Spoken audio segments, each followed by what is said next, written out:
Guys, ngayon ay araw ng pagninilay-nilay dahil sa ang Panginoong Jesus ay namatay na. Noong ganitong araw, ganitong oras, ang mga mga disipulo niya, yung kanyang mga apostoles, ay nasa isang lugar na lang at malungkot. Wala ng pag-asa at nagugulumihanan. Ganito ang tao, guys. Madaling makalimot at madaling magulumihanan. Madaling mawala ng pag-asa. Ganito tayo kahuna. Kaya nga naparito ang ating mahal na Panginoong Jesus upang iligtas tayo sa ganitong sitwasyon. Dahil ang tao ay sadyang napakarupok at napakahina. Kaya dapat tayo magpasalamat, magpuri sa Panginoon dahil iniligtas tayo sa kahinaan ito bilang tao. Panoorin lang natin ang video ito, guys. Ako nagde-decide, hindi kayo. Gumagamit? Hindi ako tumitigil gumamit. Gumagamit ako araw-araw. Pagising ko hanggang matulog ako, kahit tumatay ako, gumagamit ako. You cannot touch me. I am God, I am Jesus Christ. You're the Son of God? Yes, no, I am God in flesh. Ano mo nasabi, sir? Ha? Ano mo nasabi na you're a God? I am untouchable. Pero sir, ano masasabi niya? Pinasasa na kayo niya. This is illegal. You have nothing against me. You cannot touch me. I am Jesus Christ. Lahat kayo, lahat ng kaluluwa nyo akin. Tingin niya na ako ang may-ari ng kaluluwa niyo. Anong religion niyo, sir? Wala akong religion. God lang, God. Wala akong religion. Kaano-ano niyo si Mama Mary? Nanay ko, I am the law. Bakit hindi godly? Ako nagde-decide, hindi kayo. Amen. I am the law. I am the way. I am the way. Lahat kayo, dadaan kayo sa akin para makapunta ng langit. Pag hindi kayo dumaan sa akin, hindi kayo pupunta ng langit. Wow.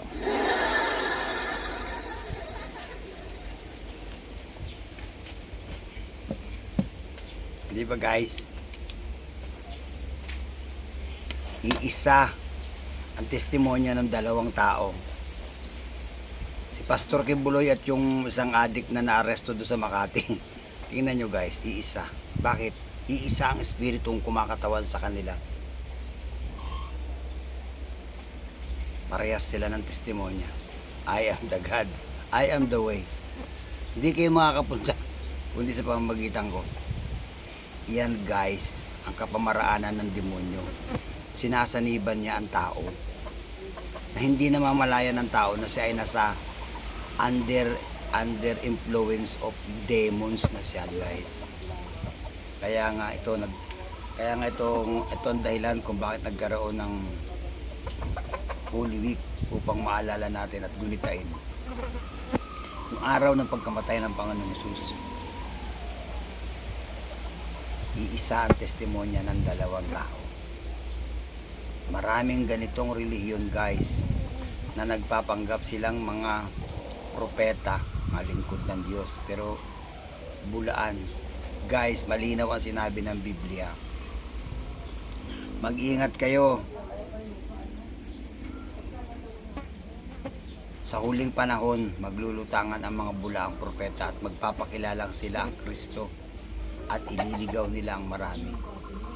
Sa panahong ito, guys, wala nang propeta. Si Juan na ang huling propeta doon sa pahayag.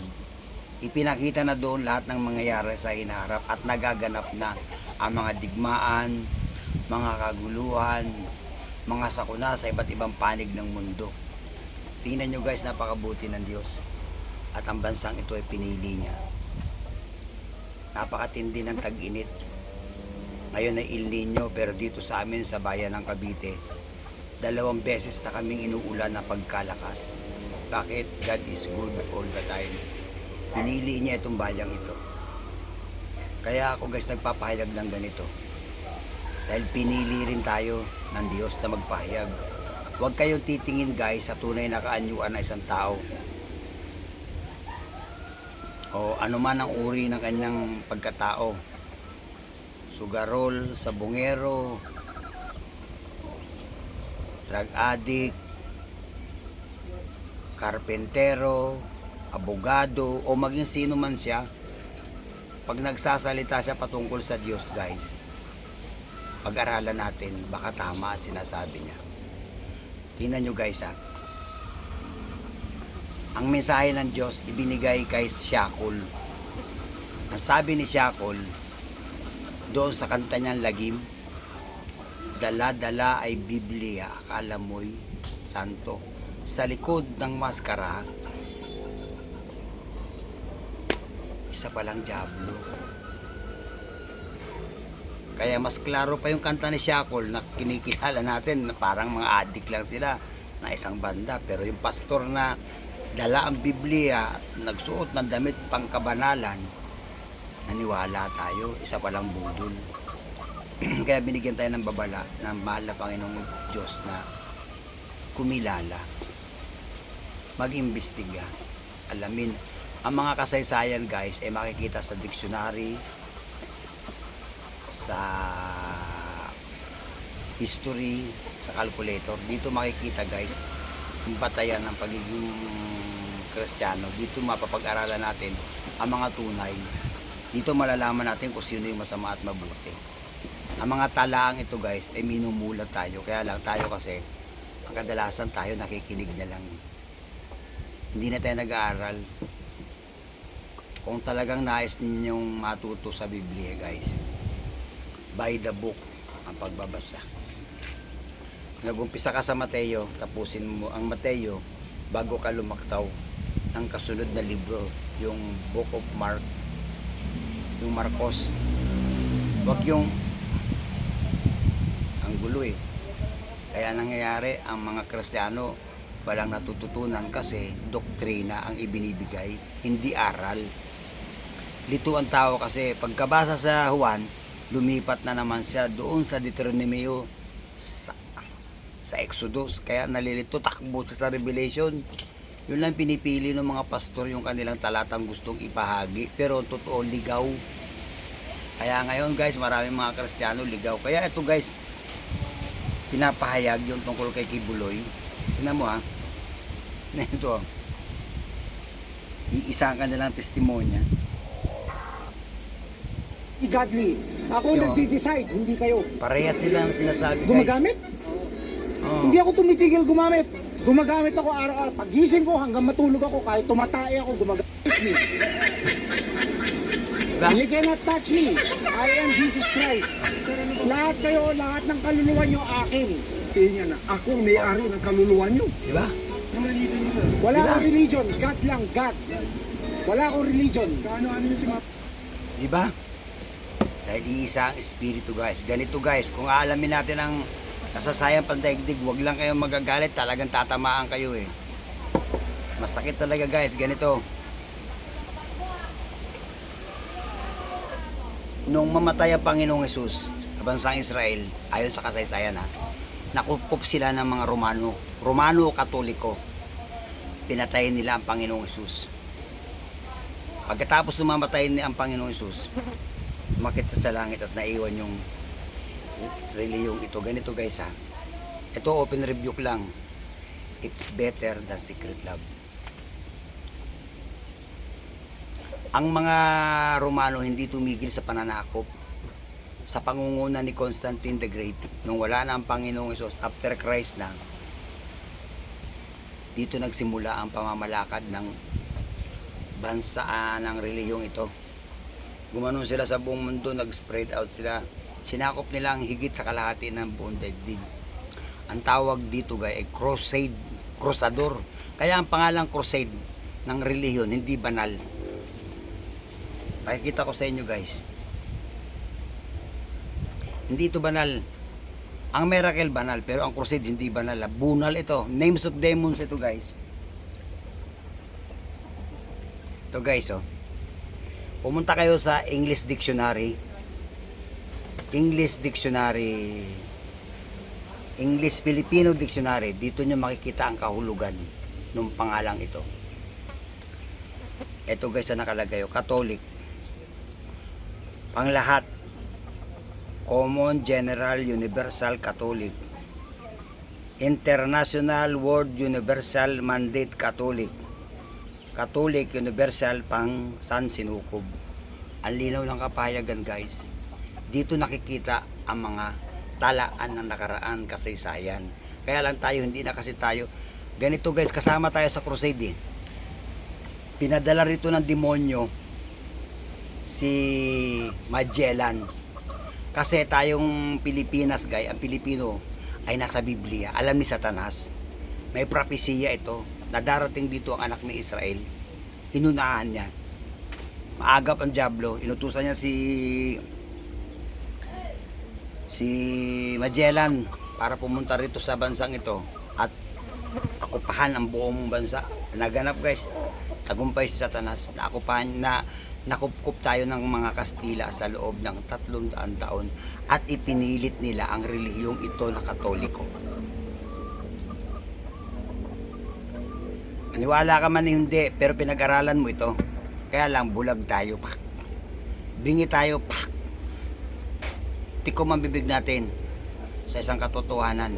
Nilapastangan tayo ng mga Katoliko guys. Nirip ang ating mga ninuno. Kaya nga nagrebelde si Jose Rizal eh. Kaya nga tumayo si Andres Bonifacio eh. Hindi mabuti guys, mismong sa simbahan ka papatayin. Fuego! Boom! Indio ang tawag sa'yo. Indio. Walang relihiyon. At sa pilitan nila itong ipinudbod sa atin ang relihiyon nila. Pero kung iyong pag-aaralan ang Biblia na siya ding hawak nila, ang relihiyon guys at ang Biblia ng Katoliko at Biblia ng lahat ng relihiyon sa buong mundo, iisa lang guys. Nag-iba-iba lang ng salin ng salita, pero iisa yan. Pero di nila sinusunod ang mga nakasulat nito. May 10 utos ang Diyos guys. At ipinagbibilin sa Biblia, bawal sumamba sa mga diyos-diyosan at tribulto. Bawal i-drawing ang muka ng Panginoong Diyos para kilalanin mong Diyos at sambahin. Espiritu at katotohanan ang tagubilin. At ang bilin guys doon sa 10 utos, Sabado ang simba at ngayon ang araw na ito. Ngayon ay Sabado, ngayon ang dapat na tamang pagsamba. Pero binuwag nila yan guys. Ito guys ay nasa propesiya ni Propeta Daniel. Sa Daniel 7:25, sinabi niya doon, darating ito, ang panahong ito, at papalitan nila ang mga kautusan at mga kasunduan. Naganap guys. Buklatin niyo ang Biblia kung dito to sinabi ko. Naganap ang propesiya ito. At si Constantine ang sumira guys ng kasulatang ito. Lahat ng mga nagsisimba ng linggo, lahat Katoliko pinagmulan niyan guys. Nagrebelde si Sampare sa Roma na si Martin Luther. Diyan nagsimula ang protestante, diyan nagsimula ang mga born again, diyan nagsimula ang UPC, yung United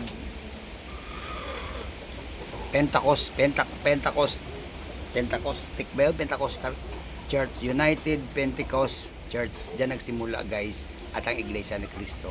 Diyan nagrebelde sa, pero ang panuntunan nila isa lang guys. Isa lang. Catholic Church sila. Dinaya nila ang mundo guys. Naniniwala tayo na ang unang araw ay Lunes at Linggo ang panghuli. Hindi guys. Tingnan mong mabuti, bumalik ka sa kalendaryo, tingnan mo ngayon din, tapos mo ako mapanood, puntahan mo ang kalendaryo. Ang unang araw ay Sunday.